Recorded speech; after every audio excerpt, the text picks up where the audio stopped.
इस बजट को देखते हुए सभी लोगों को बहुत निराशा हुई है।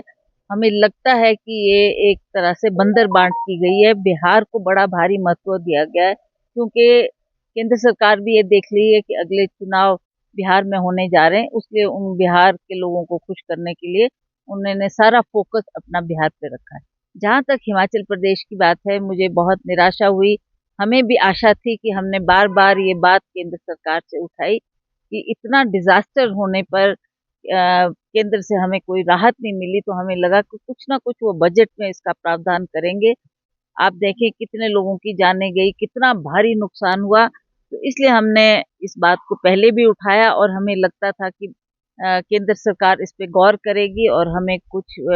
उसमें राहत देगी। तो मुझे नहीं लगता कि उन्होंने इस बात को भी इस बार भी नज़रअंदाज किया है।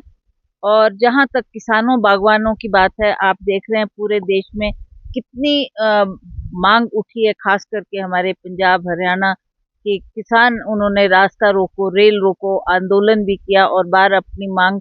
केंद्र सरकार के समक्ष रखी, पर उन्होंने इस बात को भी नज़रअंदाज किया और किसानों को भी कोई राहत नहीं इसमें मिली है, जिससे किसानों में भी बड़ी भारी निराशा है।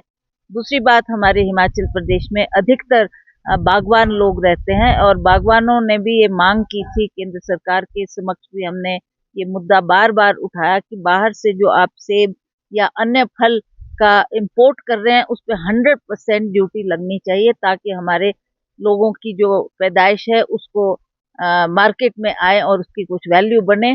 पर उसमें भी हमें कोई राहत नहीं मिली है, तो किसान बागवान सभी बहुत निराश है और काफी निराशजनक ये बजट रहा है। और हिमाचल के लिए भी कोई बात इन्होंने जिक्र तक नहीं हिमाचल प्रदेश का उसने किया, जबकि हमको लगता था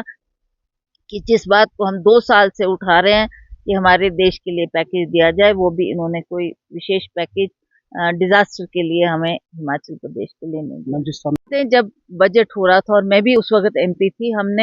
मैंने एक लेटर भी सब एमपीज को लिख के दी थी कि वाई नॉट, सब इकट्ठे मिलकर चलते हैं, प्रधानमंत्री से आग्रह करते हैं, पर किसी ने भी इसमें पहल नहीं की। आखिर अंततः मुझे अकेले ही प्रधानमंत्री से मिलकर हिमाचल प्रदेश की बात रखनी पड़ी और ये डिजास्टर की बात उनसे करनी पड़ी। और हमें अफसोस है कि 7 यहाँ से हमारे केंद्र में रिप्रेजेंटेटिव्स है, एमपीज है, वो क्यों नहीं इस बात को उठा रहे। उनका भी ये दायित्व बनता है कि हिमाचल प्रदेश के हित को देखें, हिमाचल प्रदेश के मुद्दों को केंद्र सरकार के समक्ष रखें, ताकि हमारी आवाज उन तक पहुंचे और वो समय समय पर जिस राहत की हम बात करते हैं उस राहत को हम आपको दें।